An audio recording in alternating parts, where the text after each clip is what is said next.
This RealAg Radio episode podcast is brought to you by high-performing carbine insecticide from FMC. Carbine insecticide delivers fast, selective, and extended control of aphids in alfalfa and pulses, leaving beneficials like lady beetles to help in the fight. Ask your retailer or visit ag.fmc.com/ca today. It's time for RealAg Radio on Rural Radio Channel 147 on Sirius XM.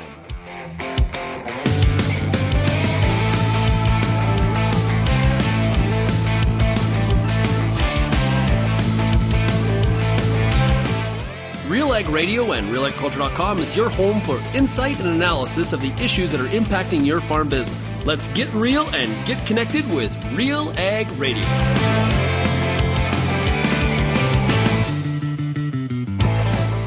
Welcome to RealAg Radio here on Rural Radio 147, Sirius XM. Shaun Haney, your host here on this Tuesday edition of the show. Thanks so much, everybody, for making RealAg Radio and Rural Radio 147 a big part of your workday.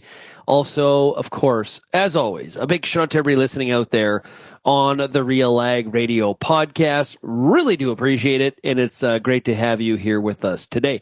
Today on the program, looking forward to it. We got new president of the Canadian Cattle Association, Tyler Fulton, will join us, and talk about being dropped into the hornet's nest. All the things that are going on from a trade perspective and how important the U.S. market is to the Canadian cattle sector. Tyler Fulton, who is a rancher from Manitoba, definitely has his hands full.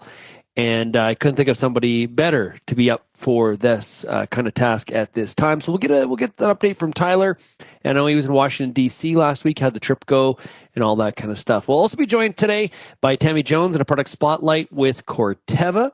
We're also going to hear from Oliver Ward of Agri-Pulse. Oliver was our one of our panelists, or not a panelist. I interviewed him as part of our webinar with Cappy last week on Canada-U.S. trade and the impact of tariffs. I'm going to put that audio to you today. I want you to listen to it. Gives an outlook and a perspective on the strategy on trade as it applies to what the White House is up to and what are they trying to accomplish.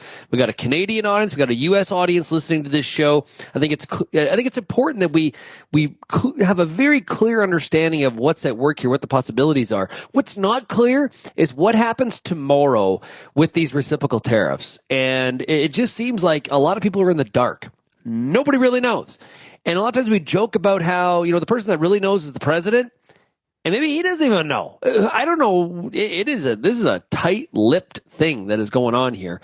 So we'll hear from Oliver Ward today from Agri-Pulse. If you have any feedback on today's show, you can send me an email, shaney@realagriculture.com. You can also call the RealAg feedback line, 855-776-6147. Okay, let's take a break. When we come back, we're going to hear from Tyler Fulton, new president of CCA, right after this. It's now time for a product spotlight with Vantage Ag. Talking right now to CEO Paul Sigovich. How can Vantage Ag's new sub-nano liquid fertilizer products help growers reduce their costs? At Vantage Ag, we've spent the last few years proving that our sub-nano liquid technology can replace a significant portion of traditional granular fertilizer at a fraction of the cost. For example, a standard 140-10-20 actual blend for canola costs about $155 an acre. By switching to our sub-nano liquids, cost drops to $53 per acre. That's over $100 in savings per acre while delivering the nutrients exactly when the plant needs them. Simply mix our new fertilizers with your in-crop pesticide applications throughout the growing season. Our products are applied at very low rates, are compatible with nearly all pesticides, and now you have the added benefit of applying the specific nutrients your crop needs exactly when they need them. Vantage.ag, and they can always give us a call at 778-919-3370. Peter Johnson at Wheat Pete, RealAgriculture.com, and what an opportunity! Oh my gosh! You think you can't grow better wheat? You are absolutely wrong. We're going to show you how to strive for those record wheat yields that they get in the UK and in New Zealand. You can grow 150 bushel wheat. I'll show you how. Catch Wheat Pete's Word every Wednesday on RealAgriculture.com or download the podcast on iTunes or Spotify.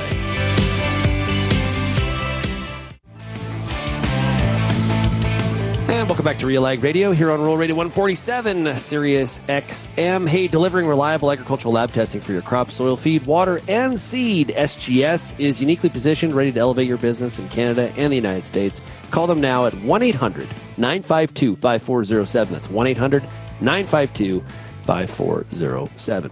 Well, the Canadian Cattle Association has a new president, and I'm so happy to have him here joining us here today on the show. It is Tyler Fulton. Tyler, how are we doing? I'm good. How are you doing, Shaun? I'm doing pretty good. Well, give us your background on your operation, because you're kind of unique here, because when I first met you, you were a pork guy. So, what's going on here? Yeah, I actually had never had anything, in terms of pork production experience. But when I was going through university in Manitoba, that's where a lot of the jobs were, the agribusiness jobs were, and so I was focused on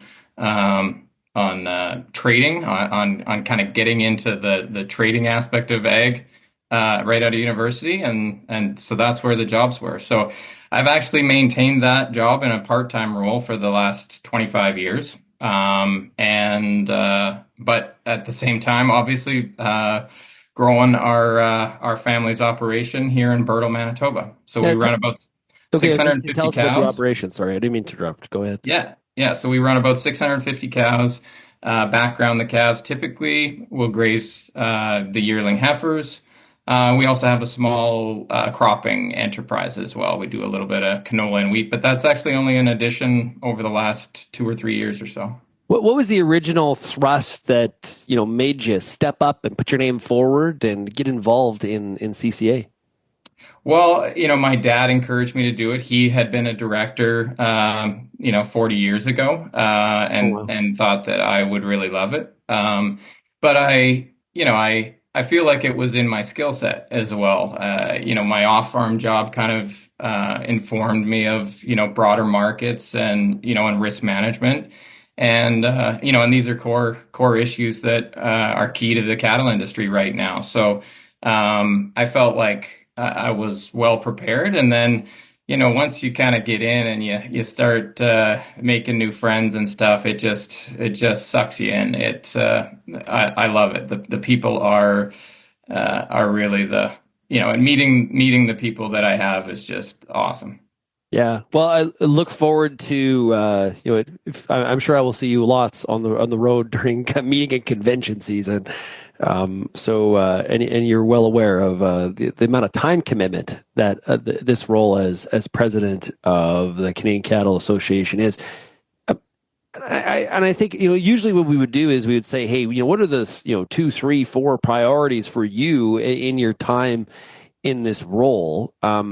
We can do that because I'm sure there are a number of issues, but really probably trade with the Americans right now is just number 1, number 2, and number 3. Yeah, 100%. That's not to say that there's not a ton of great work that's ongoing, but it really represents a massive risk, one of the biggest risk, and it's just by nature of the fact that the industry exports 50% of our beef and cattle, with the majority of that going to the U.S. When you have an industry that's structured and so heavily reliant on exports, you need to dedicate the attention to ensuring that market access. And that's critical. So for us anyways, just over the course of the last 2 or 3 months, we've really stepped up our advocacy, both with our federal government, but also in Washington. We've had several trips and have joined several international panels or committees, business committees. And I was actually just in Washington last week, so kind of thrown to the wolves pretty quick. Yeah. So how did the meeting go the trip last week to DC? How did it go? I guess give us some on the ground stuff here. What's the response, and what are some of the signals we should watch out for here? Yeah. So in 2 days, we had about 15 meetings, largely with, largely with congressmen from rural areas, biased to more Republican. Our messaging was pretty simple. We wanted to just relay the importance of the integrated, the nature of the integrated cattle and beef market. It's really unique, amongst really, all of agriculture, just by virtue of the fact that we have, live animals that will move across the line back and forth, both ways, beef the same way, and we're all better off for it. Just following the principle of comparative advantage. Yeah. What do you say to some members of the audience that text and email and say, listen, we're clearly it's been great to be able to export so much of our product to the U.S., but clearly that's not the future.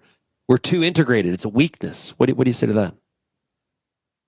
Well, I mean, I think there's some great markets elsewhere. Asia is a fast growing market, but it still represents a real minority of our total industry. And you really can't change the economics of things. When the U.S. It makes up such a large percentage and such an economic powerhouse, when their consumers are willing to pay the most, you can't buck that trend. It's those market signals that should command where the beef and feed ingredients flow, and so that's why that North American market is, I think, just so complementary. It is better. We're more efficient together from a global perspective. Yeah. What are some of the other priorities that you're working on at CCA? Yeah, obviously, and especially in this context, we've got, we're advocating for some improvements on business risk management tools. Really close to my heart would be the livestock price insurance program that is, industry designed. But to put us on a level playing field with both either crop farmers in Canada or even livestock operators in the United States. We'd like to see some cost shared premiums. We think it's just a really effective program that addresses this major risk for cattle operations, and that's price risk. And so some support on those premium costs would be ideal. Changes to agri-stability is another aspect of it. In particular, for the feed yards, they are at acute risk in this tariff environment of really taking it hard initially, and so addressing the agri-stability cap to include more of those large operations is critical for the whole of the cattle industry. I have to mention, ongoing and of increased importance coming out of our AGM a couple weeks ago is a focus on animal disease preparedness. Quite simply, traceability and biosecurity have to be a priority. I'm very concerned about the development of the foot and mouth disease outbreak in Eastern Europe, and we need a traceability system that works for industry, that's effective at really minimizing the effect on it by virtue of our reliance on trade. And then also there's a biosecurity aspect that never really gets any speaking about it. But we've got some improvements to make, and we have to be better prepared for this. Yeah, well, I also thought of screwworm, as another example, right? Yeah, perfect example. So price insurance, and he used the example of, or the parallel, I guess, of, livestock producers in the cattle industry would like the same sort of support or programming as crop farmers have.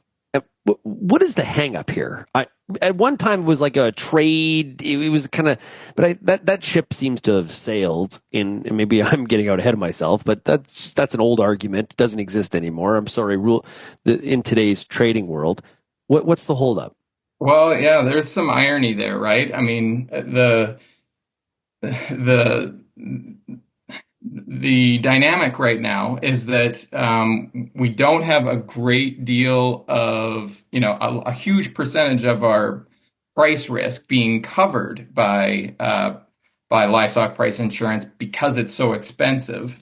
And we're in an extremely risky environment with the tariff threats.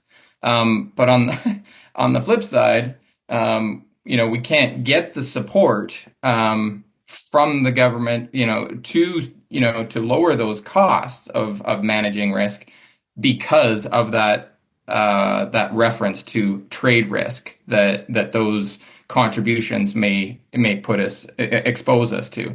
And it's just it's an argument that has no merit. The industry is not at all concerned about it, but it's one that we continue to get pushback from government officials on, and it's tone deaf. Like it really makes no sense that this is an industry-led, supported program that gets a ton of support, and we can't move the needle in getting an equivalent amount of support as what I would get from my crop in crop insurance in covering my canola and wheat acres. Yeah, I don't know. A lot of times we'll hear, bring an industry-led solution to these problems. Okay, here you go. It's right here in front of you. Especially, when we think about some of the risk that people, I don't have the livestock numbers off the top of my head, but just Canadian farmers in general, 68% of them view 2025 as more riskier for their farm businesses than 2024, and you compare those numbers to 2023, it's even more riskier. So and whether it's reality or it's the perception, the risk environment's becoming much more heightened for a lot of producers and livestock producers included, even with the high prices. And hey, like with the high prices comes some risk too, like people's willingness to invest in animals, people's willingness to invest in capital. Like, is now really a good time to do? Like, there's a lot of people asking themselves that kind of questions. But you're definitely in a seat right now, Tyler, at CCA, where there's some good economic times for the beef industry. We can't underscore that as well. 100%. Yeah, it's just so optimistic about the future. But we need to really maintain our focus on ensuring that the young producers, because let's be honest, our demographics are not getting any younger yet. There's great incentives there to get into the cattle business, but we need to provide some tools that they can use in order to manage this risk, because we're asking them to take on a ton of risk in investing in the land and capital that's required for the cattle business. So I am 100% in agreement. I think that the conversation has to migrate to where individuals are managing that risk proactively. And I can't say enough about some of the work that you've done, even with Tyler McCann of Cappy, just in talking about that dynamic and how that's got to change, especially for government supported programs. Yeah, great stuff. Well, I appreciate that, Tyler, very much. All the best to you. Congratulations, and I hope you like the seat of an airplane, because you're going to find your butt in it quite a bit. I promise you that.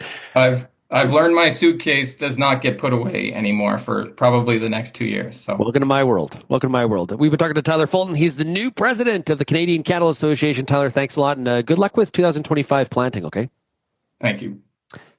Okay, before we take a break here, I want to tell you all about your need for livestock tags. Get them fast and hassle-free through CCIA's online web store. Shop approved tags for beef cattle and pre-approved tags for goats and cervids A variety of options all in one place. Order online 24/7. Visit tags.canadaid.ca, your trusted source for traceability. We're right back on RealAg Radio right after this. If you grow soy or edible beans in Ontario, you know that Sclerotinia white mold is no joke. Yield loss can be devastating, and timing fungicides can be complicated, but did you know there's a new seed treatment that can help mitigate yield loss? Start the year off with your best foot forward against disease. Ask your seed supplier or local Agri-Mart group to pre-treat your beans with Heads Up. Part of a complete white mold management plan, ask your seed dealer about Heads Up today or visit headsupst.com. Get all the information you need to keep your pulse crop healthy and profitable with the Pulse School on RealAgriculture.com. The Pulse School is a free YouTube video series covering agronomy, research, and more across a host of different pulse crops. It's also available as an audio podcast wherever you download or stream your favorite podcast. Check us out on YouTube or visit RealAgriculture.com. The Pulse School, brought to you by BSF Canada.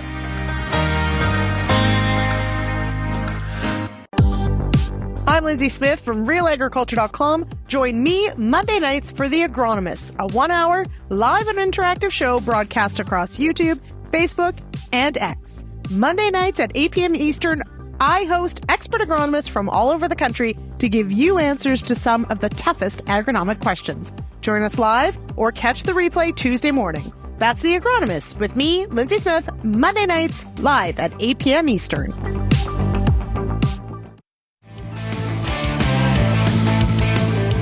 And welcome back to RealAg Radio. It's now time for our product spotlight with Corteva. We're joined right now by Tammy Jones, who is Corteva's product manager for biologicals for Canada. Tammy, how are we doing? I'm great. How are you?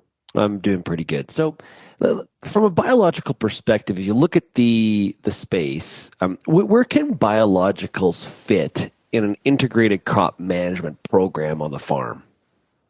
So we've talked about this a little bit in the past, that it doesn't fit on every acre, but or not every product fits on every acre. But if you're looking at addressing stresses within your system, and I think that we can all acknowledge that there's probably some consistent stresses. For instance, if you're an early seeder and you're going into or planter and you're going into some cooler soils, then you're probably going to want to start to look at how do you mitigate that stress. So how do you enhance germination? How do you boost that ability to sink those roots into that colder soil, all that type of thing. If you've got salinity, we have a product that works really well at helping to protect that seed from that salinity issue. We have different products that help to fit different stresses, hail damage, heat blast. The list is fairly extensive on the solutions that we can provide. But I think from an integrated crop management planning, you're already investing in your genetics, you're already investing in your fertility, you're already investing in a bunch of things. So how do you protect that investment? And biologicals are an opportunity to get in there and protect that investment. So with a lot of products we're putting on our crop, we're talking about efficacy and, having as high efficacy as we possibly can. From a biological, how do you measure that? Right. I'm used to looking at dead weeds, and that's pretty easy to measure. This is a little bit more intensive. So again, depending on which product we're looking at and where we've used it, there's different things that we're going to want to measure. So for instance, if we're doing something like fortified stimulate yield enhancer as a seed treatment, then we're going to want to look at how our root development is and how even our germination or emergence is, and that pop-up effect that we get out of that. And that isn't going to maybe last for the entire season. So if you don't have an untreated check, going to be hard to tell the difference. If you're looking at some of our in-crop opportunities as well, then you're looking at tillering, or you're looking at pod retention or pod fill. There's so many different things, but it's not a drive by the field at 60 miles an hour or 100 kilometers, wherever you're from, and look for it that way. It's get in the field, dig up the plants, take a look at the roots, look at the tillering, the heads, whatever it is that you're trying to positively impact on, and get in there. And that's the exciting thing about the biological space is that we've got a great team of biological innovation managers that are in the field ready to help out with looking at some of that assessment. So it's a fun space to be. Yeah, and do some on-farm trials, some side-by-side. Yes. That's key. That's a key right there. Yeah, for sure. And again, making sure that if you're doing that on-farm trial, that while you're planning for certain stresses or you're planning to mitigate certain stresses, you might need to call an audible, right? If you are having a really great year and you get some hail damage, then we have some products that can help with that sort of a situation. Or if you have excessive heat coming up, let's proactively protect that yield by putting something like Excite onto that plant. But plan to make those investments and plan to assess throughout the year on what you need to do next. There's opportunities right through from start at the seed through that growing phase and herbicide timing right into finishing with your fungicide or plant growth regulator type of timing. Okay, so you mentioned proactive there a couple times. If we are going to be proactive, when do we need to start considering and thinking about the use and the purchase of making sure that a biological product is in our plan for 25? So again, I talked about our biological innovation managers and how they're important in this. I think the time is now to be starting to have those conversations with them. We have them across Western Canada and in Eastern Canada as well. And they're there to have those kind of planning sessions to make sure that you know where the product fits. We've been working with retailers. We've had a bunch of certified seller events to help make sure that our retail partners are also well-versed in having these conversations. And so planning now for some of the typical stresses that you have makes the most sense so that you have the product available when you need it. There's going to be things that we can't plan for. And that really depends on where you're at. Hail, for instance, I know some places in Alberta, and you probably know them too, where we can almost plan on hail every year, whereas heat blast might not be something that you see in northern Alberta. So it depends where you are, what we might be planning for. Let's start planning for that now so that we have that in the shed ready to roll when we need it. So if somebody wants more information on the Corteva Biological portfolio, how do they find it? Who do they talk to? I think that the first place to start is our website, right? If you go to the Corteva website, there is a biological section there. You can get product information there. And there's also the opportunity to find out who your biological innovation manager is and get that contact information all sitting right there for you. If that doesn't work, then talk to your retail because they'll know who to talk to as well. Yeah, absolutely. Always talk to that retail. Tammy, thanks for joining us here today. Really appreciate it. Thanks, Shaun. That is Tammy Jones with Corteva, focused on the great biological portfolio there at Corteva Agri-Sciences. So please check out all those different resources that Corteva has to offer on this product type. Okay, when we come back on RealAg Radio, we got more right after this. Find everything you need for outstanding weed control in your wheat and barley from the cross-spectrum herbicide experts at Corteva. Corteva is proud to offer a wide selection of cross-spectrum herbicides for maximum convenience, effective resistance management, and customized control of your toughest grassy and broadleaf weeds. No matter what kind of weed challenges you're experiencing, we've got the right fit for your farm. Visit corteva.ca to learn more.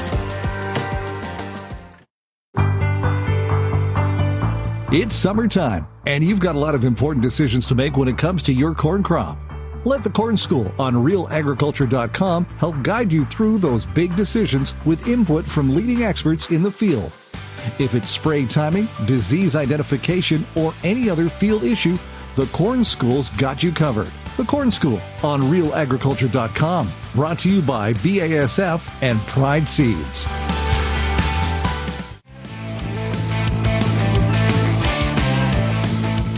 Welcome back to RealAg Radio here on Rural Radio 147, Sirius XM. This segment's brought to you by Oxbow, the latest innovation from New Farm, a versatile broadleaf in-crop herbicide powered by Duplasm technology. Oxbow is your workhorse on resistant kochia and other tough weeds. All you got to do is go to newfarm.ca or talk to your local agri-retailer. Always talk to your retailer and walk into that retailer and be like, hey, I want to hear about Oxbow now. Tell me about it. Sounds like a plan. I hate kochia. if you're a longtime listener to this program, you know, allergic to kochia, most hated weed of all the weeds we have to deal with. I think it's one I hate the most because I stuffed up, sneezing like crazy. Hate kochia. It just keeps on coming too. So make sure you think about Oxbow in your program this upcoming season. Okay, we're now going to hear. We did a webinar last week. Phenomenal. It was so good. I'm still getting feedback from people about how much they really enjoyed it. And I'm going to play for you the opening conversation that I had with Oliver Ward. He is the head trade reporter at Agri-Pulse. And I want to play this for you. And we're going to, next couple segments, and because it's about a 20-minute interview. And it gives you kind of the landscape of the trade issues right now. And from a U.S. perspective, what exactly is the White House up to? This gives I guess, leading into tomorrow's reciprocal tariff situation. So we talk about that. And what it also does is it gives some insights for not only the Canadian audience, but our U.S. audience as well. Here's my conversation with Oliver Ward of Agri-Pulse. In the U.S. for a number of years, and your entry into the trade arena was very much from a broader perspective. I guess as you look at being now focused on agriculture, are the agricultural trade issues that different? Then, well, obviously, we're talking a lot about autos here this morning based on the auto tariffs, but obviously there's softwood lumber, there's autos, there's mining. Is agriculture that different? Yeah, so thank you for having me. And as you say, I've been in the United States for 6 years now, in Washington, D.C., for about 5. So my beat before joining Agri-Pulse was a trade policy beat covering everything. And I think from that perch, it looked like agriculture was quite a slim subsection of trade. Since taking on the beat full time, it's really broadened. You realize that you have stakeholders in agriculture, even in the U.S., state-specific and region-specific, that might have quite different trade policy goals and interests.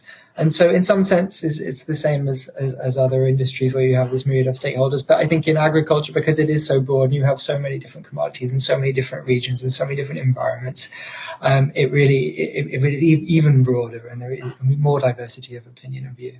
And we know this, when there is trade skirmishes, trade battles, trade wars, agriculture seems to be drug in very early stages, especially at the raw commodity stage for sure. Okay, so you're spending a lot of time thinking about the U.S. strategy and trying to understand what's at work here. How would you characterize the overall U.S. trade agenda right now under President Trump in these early couple months? Yeah. So on Inauguration Day, we got a memo from the White House, what it called its America First Trade Policy Memo. And in that document, the president really sets his stall for his trade priorities under the second administration.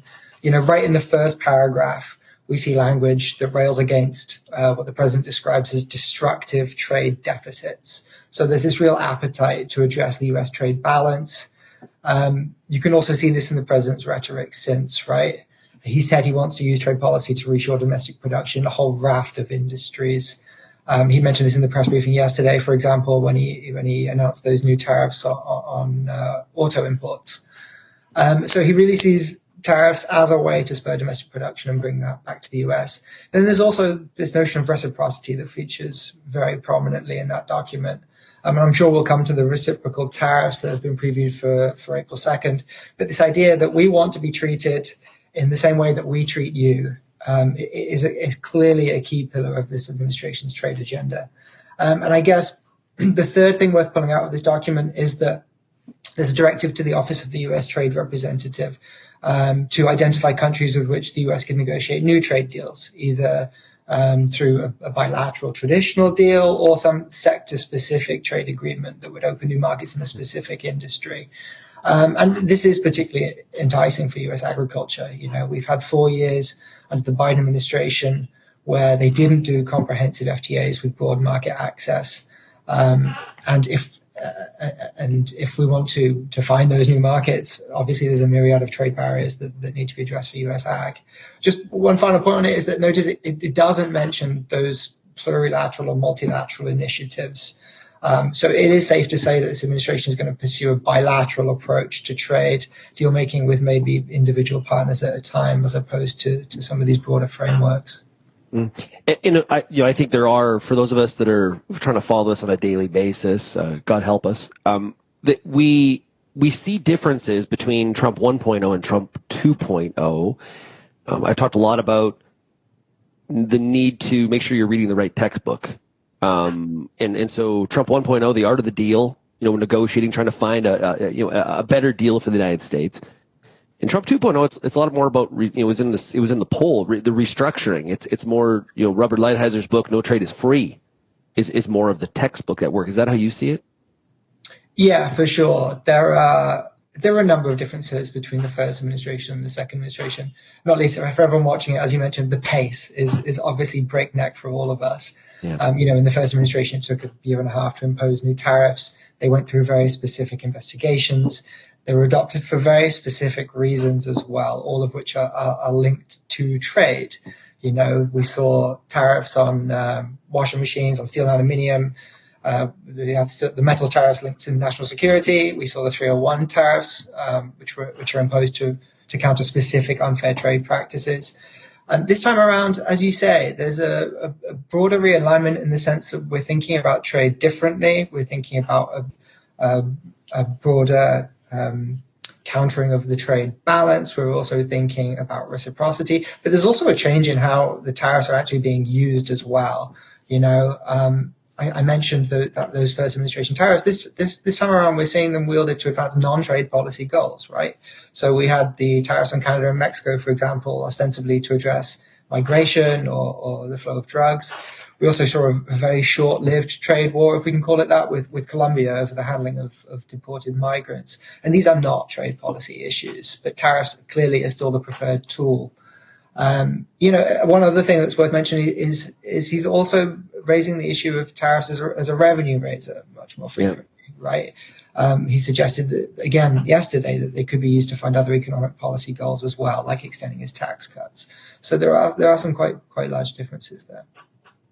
But there's, I guess, can you use tariffs as a revenue generator and use it as a negotiating tactic? Because if you're using it as a negotiating tactic, if you get what you want, you pull those back, which then all of a sudden you're reducing your revenue opportunities. We're still hearing about the External Revenue Service being launched to collect this money before it enters the United States. Are those two strategies in conflict, or do they complement each other? They're absolutely in tension. And Erica York at the Tax Foundation has been particularly vocal about this, for example.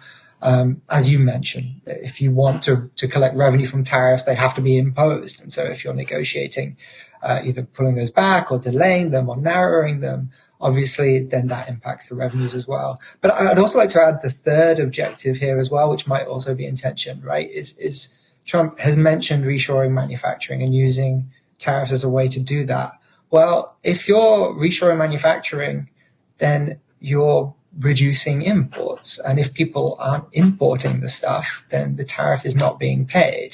And so if that objective is to use tariffs as reshoring manufacturing, then the reliance on tariffs as a revenue raiser also is somewhat undermined. Now, obviously, there are products that we can't make or grow cheaply in the United States. We put tariffs on those. Consumers will either have to pay the tariff or they will eradicate those from their spending habits. So there are products that are going to be going to raise tariffs would raise revenue on, but it's going to vary sector by sector, right? And I think some of the concern is that there hasn't been the time so far to do the kind of line-by-line industry analysis required that would be able to tell you which tariffs and which rates would be required to reshore, which would be required to use the tariff as a revenue raiser, and absolutely, yeah, those are in tension, and we need more analysis to work that out. If you compare media load of this topic, comparing Canada and the U.S., it's quite drastically different. If you watch the Canadian news at night, whatever channel you're following, it is this topic from start to finish, and a little bit on the Canadian federal election as well. To be fair at this point, because that's ongoing as well. But it is Trump and tariffs nonstop, front to back, and that's also influenced what's going on with our with our current federal election as well, as the polls have really flipped. Where does Canada? But in the U.S., that's not happening. It's not as predominant. Where does Canada fit right now as a discussion point, as an ally in the Washington bubble, as you talk to many of the people that are in that? Yeah, so it may not be as prominent in the news. We've got a ton of issues competing for oxygen. Even just on the trade front, we have a myriad of issues. This week there was a shipbuilding hearing that dominated headlines. But I would say Canada is featuring prominently in the agriculture discussions in Washington, D.C., right? The trade associations are particularly concerned about the tariffs on Canada because they see them as a double whammy to U.S. farmers. Obviously, the size of the Canadian ag export market is significant. It's nearly $30 billion of U.S. ag exports. But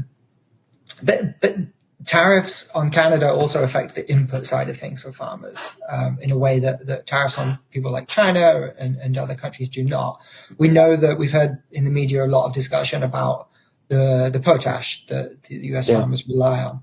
But there's also, agricultural machinery. I was speaking to someone from the Association of Equipment Manufacturers that said, a piece of raw iron crosses the border from the US to Canada 5 times before it becomes a piece of finished farm machinery.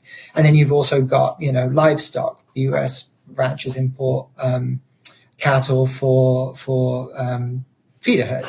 And so I think Canada is getting a lot of oxygen in the agriculture community in DC because of those reasons. It doesn't just threaten the export market. It also puts pressure on those imports as well. FP Genetics brings new seed genetics to Canadian farms, empowering growers to thrive in ever-changing conditions. Visit fpgenetics.ca and join thousands of Canadian growers who trust FP Genetics to deliver innovative, reliable seed genetics season after season. Experience the next wave with FP Genetics. We're going to continue the conversation with Oliver Ward of Agri-Pulse when we come back. You're listening to RealAg Radio, Rural Radio 147. If you're involved in the agriculture industry, it's important to stay informed on all the latest issues affecting your business. At RealAgriculture.com, we offer fast, reliable news, information, and insights to help you keep on top of all of the latest in Canadian agriculture. Visit RealAgriculture.com and sign up for our free daily newsletter covering everything from news, agronomy, animal agriculture, and much more. Visit RealAgriculture.com/subscribe today. The Canola School on RealAgriculture.com is your one-stop shop for everything a canola grower needs. Check out our free video series on YouTube for all the latest in canola agronomy, research, marketing, and more. Don't have time to watch? Download the podcast version of the Canola School on RealAgriculture.com or anywhere you download your podcasts. Stay on top of all things canola with the Canola School on RealAgriculture.com, brought to you by BASF and Invigor Hybrid Canola. Farmers, trust is everything. Genesis Fertilizers is making real progress toward providing reliable, locally produced fertilizer. Join the ownership group and protect your bottom line. You can learn more by going to genesisfertilizers.com/credibility. Okay, let's finish up our conversation with Oliver Ward, head trade reporter with Agri-Pulse. Here it is. The question I get a lot is, as I talk to a lot of our Canadian audience, and, we've just been through a pretty strong run here of different conferences across Canada and the U.S. There's a common question is, what do U.S. farmers think about this trade strategy? And that's there's data to talk about that. But from an ag industry standpoint, the ag industry is very focused on expanding export opportunities. You mentioned the Section 301, the shipbuilding probe regarding Chinese ships and trying to bring that manufacturing back to the U.S. Obviously, we've got lots of tariffs that are threatening some of the agricultural export opportunities. What sense do you get from the U.S. ag industry about the current state of the trade strategy? Yeah, like you, we've had conference season, so I've been to a few of them in recent weeks. I guess we'll start with Poland. There was a poll out, I think it was last week or yesterday, in the last few days from AgWeb that polled farmers and on their opinion of tariffs, and it showed that there's only a tick above 50%. I think 54% disagree with the tariff strategy. So there is still really strong buy-in. We know that Trump carried rural communities in November, and there is speaking to ranchers and farmers, there is buy-in for this idea that if the tariffs incur some short-term pain, it will pay off in the form of long-term gain, right? I was at a meeting of farm cooperatives last month in California where somebody stood up in a room full of several hundred people and said we should all read Bob Lighthizer book. Bob Lighthizer being the architect of trade policy under the first Trump administration, because he said then we would understand why we need these tariffs. But even within that, as I said at the beginning, we've got a broad variety of views. Even within the ag sector, there is some nuance, because think about, soybeans and corn, they're not being harvested for some months, right? Yeah. So they can weather some trade turbulence for a little while. They're not going to feel that bite until after the harvest. And then even once they do feel that bite, their financial setup might be so that bills may not come due till near the end of the year. So there really is some nuance to this. Outside of Washington, the view is, I was speaking to a farmer from Kansas recently that said that their local farmers are willing to give Trump a really long runway on these tariffs. But there is nuance within that as well. Yeah. So, and it's hard to predict the future in times like this, but with the kind of divided Congress that exists and global trade partners, pushing back, how much freedom does President Trump truly have to impose this agenda? Obviously you gave some numbers in terms of some of the support, but and what internal U.S. factors might limit his ability to act unilaterally going forward on this front? Yeah, this is a really interesting question. So without getting too in the weeds, the Constitution does give U.S. Congress oversight over U.S. trade policy, which they then divulge to the president. But so far, speaking to Republicans in Congress, many of them are willing to give Trump the benefit of the doubt so far, right? So I spoke to members on the Ways and Means Committee a few weeks ago on the use of these emergency powers to put tariffs on Canada and Mexico. So bear in mind, this is a novel use of those powers. They hadn't been used to impose tariffs on U.S. trading partners before. Nixon did something with a precursor of this power. But the members I spoke to, some of them who are free traders, fairly skeptical of tariffs for anything other than addressing unfair trade practices, all said they're willing to give Trump the benefit of the doubt, right? One of them even called these emergency powers and the fact that Congress gave them to Trump the original sin. But there was no interest in clawing any of these powers back. Now, it is worth remembering Trump ran on a campaign platform that included tariff proposals, including across-the-board tariffs and steep tariffs on China, up to, I think he floated 50% or maybe higher. And he won that election convincingly. And so many in Congress do see him as having a mandate for tariffs. And again, some of the lawmakers who led the charge on clawing back some congressional oversight in the first Trump term are no longer in Congress, like Rob Portman and Pat Toomey. So it's not totally clear where such initiative to do that and pushback would come from. But I have to caveat this because it's one thing not to challenge the president's use of executive powers, but it's quite another to support it in legislation. So some of this will depend on whether the president and the Republican Party want to use tariffs as an offset for some of their other economic goals in legislation. If that happens, we don't know. There might be some more pushback from Congress. And the other thing is that once there is a reconciliation package that gets through Congress and some of these economic objectives are enacted in legislation, lawmakers might have a stronger footing to turn around and say, we delivered on your economic agenda, here are your tax cut exemptions. We haven't ignored the will of the voters. We've listened to them, but on the tariff front now, we can push back a little bit more. So it's really a fluid situation there as well. Yeah, and April 2nd, next week, which the president has called Liberation Day for the United States, reciprocal tariffs. Now, a lot of R words here. Reciprocal tariffs are not retaliatory tariffs. I think everybody understands what retaliatory tariffs are. Canada has threatened, and other countries, Europe has as well, retaliatory tariffs. If you're going to do that, we'll do this. Reciprocal is different. What should Canadians be aware of when it comes to these reciprocal tariffs that supposedly are going to be launched on April 2nd? Yeah, so it is quite murky right now. We've had, Scott Bessent last week suggested that they could be limited to a dirty 15, limited to a group of countries that's quite narrow to begin with. The president said yesterday that they would apply to every country. So we don't totally know what the scope of these are going to be. We also don't know how steep they're going to be. The president suggested in the last few days that he could be quite lenient and they may not be a total like-for-like tariff rate of average applied tariffs. So we don't totally know where they're going to land right now.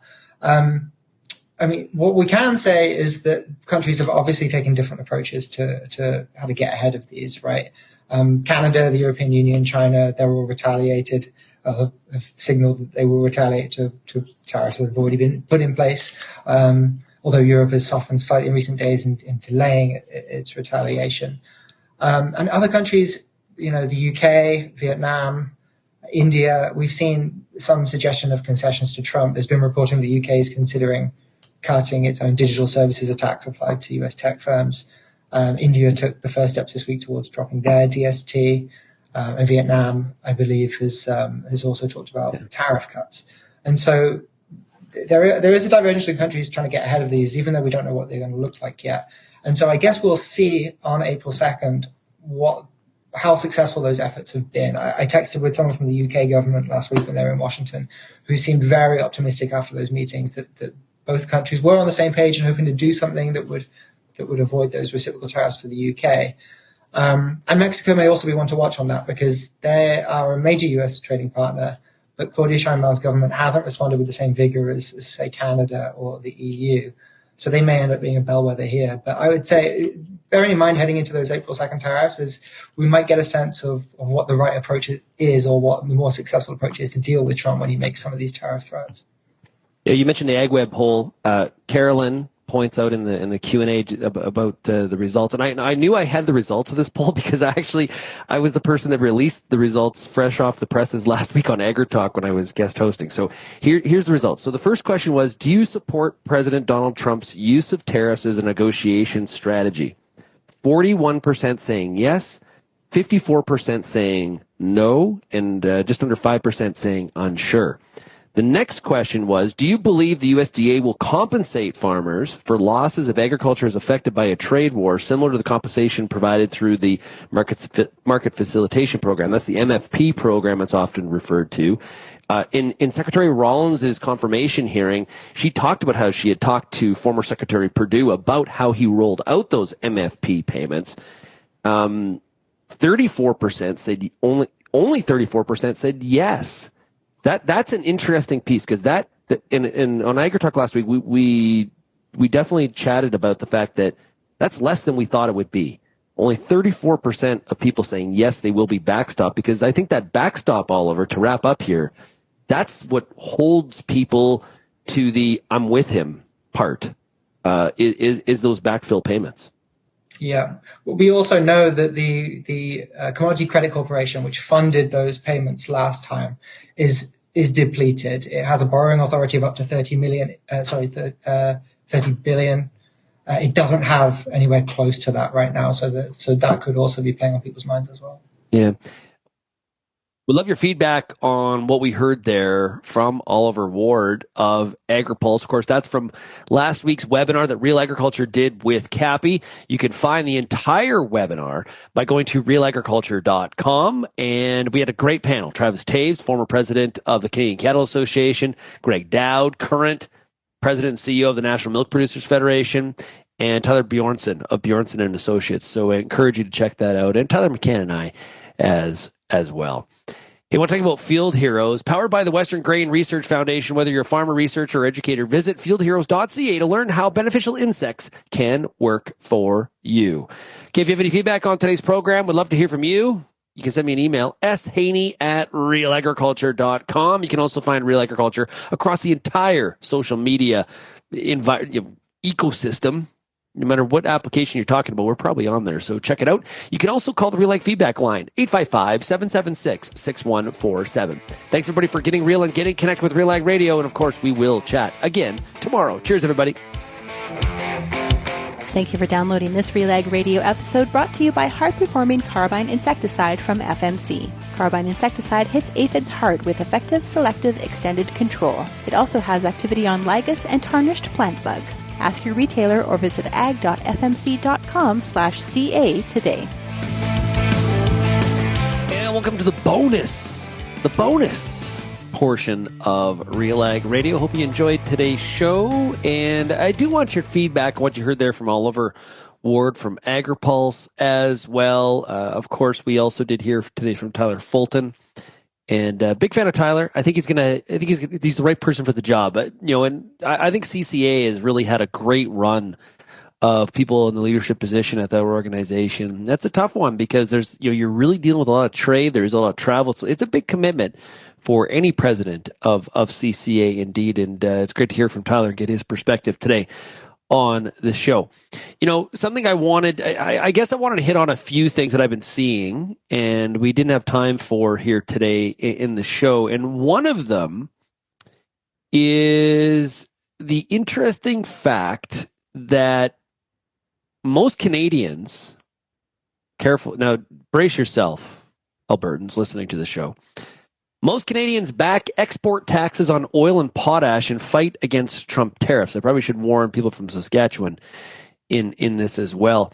So the story in the Globe, 3/4 of Canadians support the idea of taxing exports of energy and potash shipments bound for America as Canada weighs its options in the trade war with the United States, according to a new public opinion survey. The poll found strong support for putting export taxes on a range of important resources the U.S. gets from Canada, including oil, natural gas, electricity, potash, and other critical minerals if the United States continues with its tariffs on Canadian-made goods entering the U.S. I don't think Alberta and Saskatchewan are going to take this very well, whether it makes economic sense or not. Nick Nanos, the head of Nanos Research that conducted the survey, said, the strong support demonstrates to politicians at both levels of government that there is political license to look at export tariffs on these resources as a lever that support cuts across the board.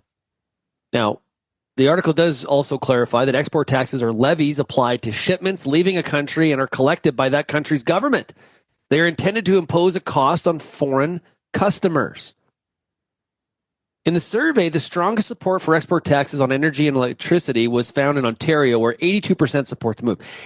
82% of Ontario supports the idea of export taxes. So now the prairies were home to the strongest outright opposition to the taxes, no kidding. At 24.4%, close to 68% support the idea.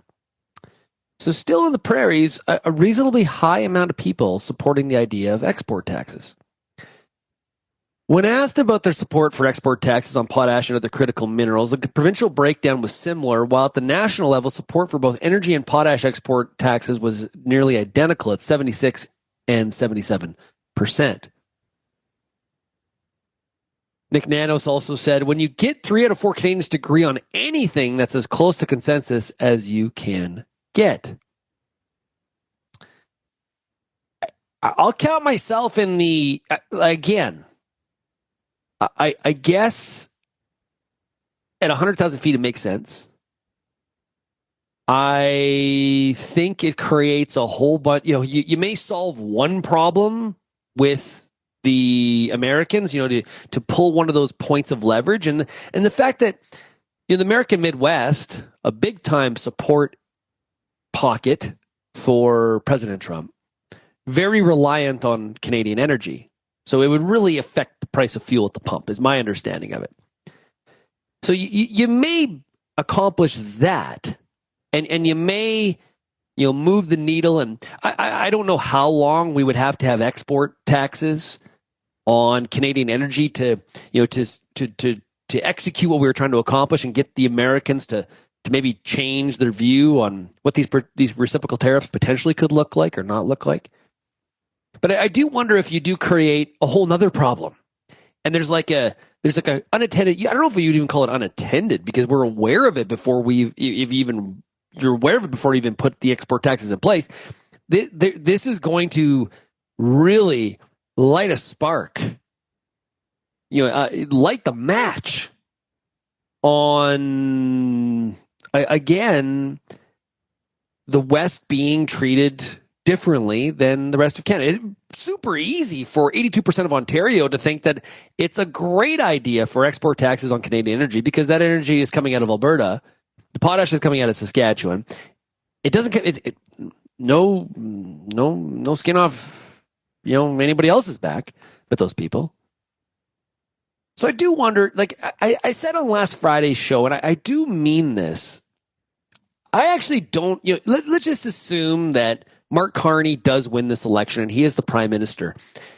His greatest task and his greatest challenge and the greatest weight that he will have to deal with as prime minister is not President Trump. It's not President Trump. I think his greatest challenge will be unifying the country. You've got the Bloc talking about a referendum in 26. Talk of exports on Canadian resources that are mainly coming out of the West when Ottawa is in central Canada or the East. It's going to create some challenges, and it is going to spark the whole concept of what is the West doing. The article just continues here. Mr. Nano said it's unclear how Canadians are willing to back export taxes as leverage in the trade war with the U.S., but said the survey results send a strong message to Washington that Canada is willing to play hardball.